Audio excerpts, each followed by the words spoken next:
Professor साहब, ये जो आपने टेक्नोलॉजी ईजाद किया है, थोड़ा सा इसके बारे में बताएं और इसकी यूटिलिटी क्या है।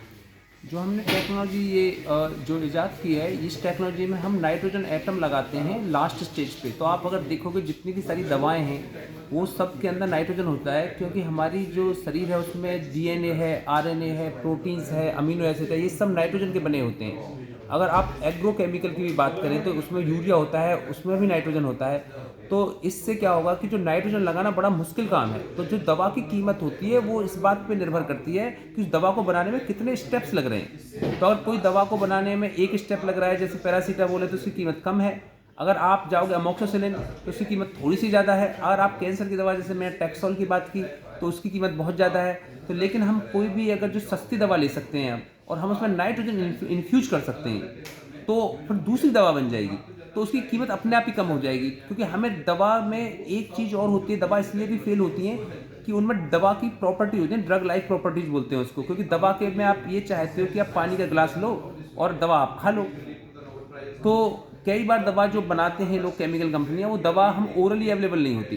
तो उसकी कीमत अगर वैक्सीन की तरह होगी तो वैसे भी ज़्यादा होगी। फिर उसकी स्टेबिलिटी भी मैटर करती है कि दवा कितनी स्टेबल है।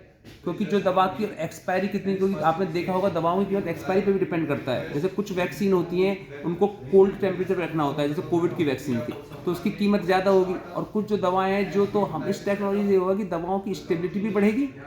और जैसे कोई भी दवा एक्सपायर बहुत दिन बाद की होगी तो उसकी ओवरऑल कीमत कम हो जाएगी। नाइट्रोजन इन्फ्यूजन इतना इतना कॉम्प्लिकेटेड है, या ये क्यों नहीं कर पा रहे थे अभी तक फार्मा इंडस्ट्री पूरी दुनिया की। तो नाइट्रोजन इन्फ्यूजन सबसे कॉम्प्लिकेटेड इसलिए है कि अगर आप नाइट्रोजन की, मैं थोड़ी टेक्निकल बात बताऊंगा, जो पीरियोडिक टेबल है हमारी उसमें 118 एटम है।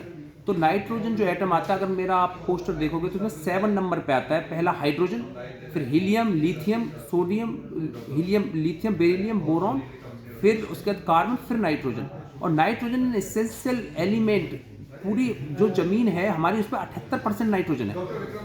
और केवल उसके बाद ऑक्सीजन है 20%। तो 78% नाइट्रोजन है एवन एटमॉस्फेयर में भी। तो नाइट्रोजन तो पूरी सब चीज़ के लिए ही सबसे ज़्यादा इंपॉर्टेंट है। और नाइट्रोजन इन्फ्यूज करना इसलिए मुश्किल है कि नाइट्रोजन जो एटम है वो बहुत रिएक्टिव है। तो लास्ट स्टेज पे आप किसी चीज़ को लगाना चाहोगे तो बड़ा ही मुश्किल होगा, क्योंकि वो अलग इधर उधर रिएक्ट कर जाएगा। अब ये और बताएं कि आपकी जो टेक्नोलॉजी है, जो आपने इस पे काम किया है ओक्लाहोमा यूनिवर्सिटी के साथ, वहाँ आप कार्यरत भी हैं, क्या है ये टेक्नोलॉजी। तो इस टेक्नोलॉजी में हमने ये काम किया है कि जो सबसे जो मुश्किल काम है नाइट्रोजन लगाना दवाओं में, क्योंकि नाइट्रोजन इतना ज़रूरी है सब दवाओं में। तो इस टेक्नोलॉजी में हम मेटल यूज करने की बजाय, जो पहले कुछ जो टेक्नोलॉजी थी उसमें लोग मेटल यूज करते थे। जो मेटल मेनली यूज होती है नाइट्रोजन लगाने के लिए वो रोडियम मेटल है। तो रोडियम जो है वो इतनी एक्सपेंसिव है कि प्लेटिनम और गोल्ड से भी बहुत ज़्यादा एक्सपेंसिव। आज की डेट में सबसे ज़्यादा एक्सपेंसिव मेटल रोडियम है। और उसका एक साइड इफेक्ट ये है कि अगर किसी दवा के अंदर थोड़ी सी इंप्योरिटी रहेगी रोडियम की, अगर 0.01% भी रहेगी, आप अगर दवा का लेवल पढ़ोगे तो 99.9% होता है, तो उससे फिर और कैंसर होने की संभावना है।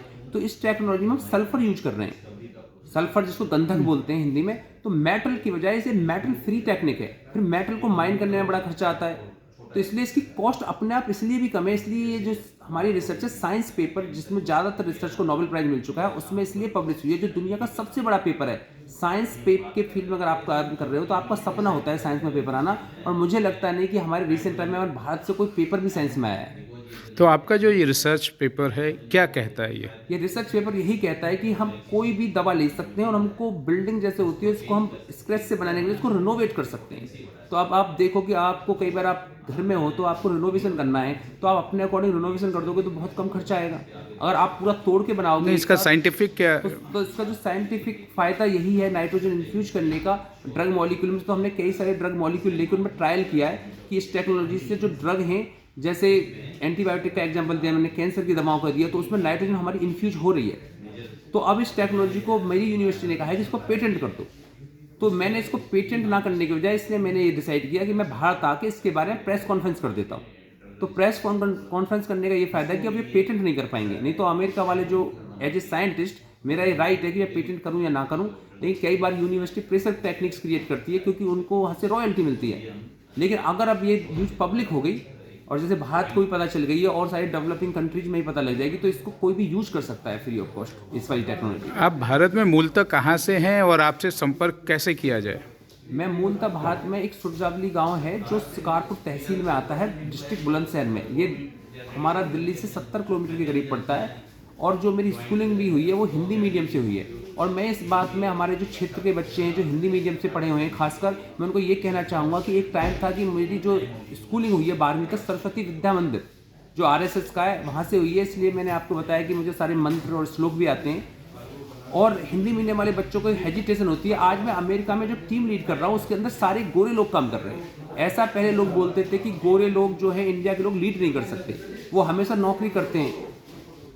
तो इसीलिए इस टेक्नोलॉजी का ये फायदा है कि मैंने ये करके दिखाया कि जो हिंदी मीडियम के बच्चे भी हो अमेरिका जाके अच्छी इंग्लिश भी बोल सकते हैं, क्योंकि इंग्लिश सिर्फ एक भाषा है, और अच्छी रिसर्च भी कर सकते हैं। तो आप ये क्या चाहते हैं भारत सरकार से या ड्रग्स कंट्रोलर ऑफ इंडिया से या नीति आयोग से? ये बड़े वो ऑर्गेनाइजेशन हैं जो आपकी बात को भी समझ पाएंगे और आपकी बात टेक्नोलॉजी को भी समझ पाएंगे। मैं भारत सरकार से ये चाहता हूँ, क्योंकि मैं एक साइंटिस्ट हूँ, मुझे साइंस के अलावा और कुछ करना नहीं आता, ना मुझे राजनीति आती है। आप जैसे मीडिया बंधुओं से भारत सरकार से कि जो भी राइट प्लेटफॉर्म हो, अगर मेरी जो भी जरूरत उनको पड़ेगी, अगर नहीं, आप एग्जैक्ट बताएं कि आप क्या चाहते हैं मैं उनसे। ये चाहता हूँ कि ये जो टेक्नोलॉजी आई है, क्योंकि मैंने पेटेंट नहीं की है, इसलिए हमारी भारत सरकार से टेक्नोलॉजी के बारे में बात करे, जो हमारी जो भी उनकी कंपनियां हैं जो इसको बना सकती हैं लार्ज स्केल पे, और इससे जो हमारी जो दवाएं हैं उनकी कीमत कम हो सके।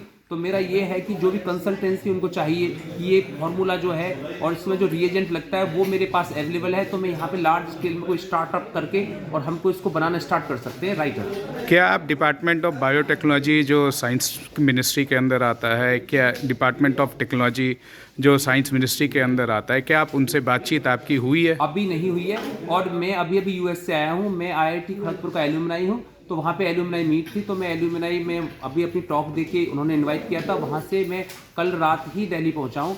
क्या आपका ये टॉक इसी आपके इस Yes. खोज पे थी? इसी खोज पे मेरी ये टॉक हुई थी। मुझे कोलकाता में भी इनविटेशन मिला था और मैं वहाँ भी टॉक देके अभी वहाँ से रात ही मैं दिल्ली लैंड हुआ। Thank you very much.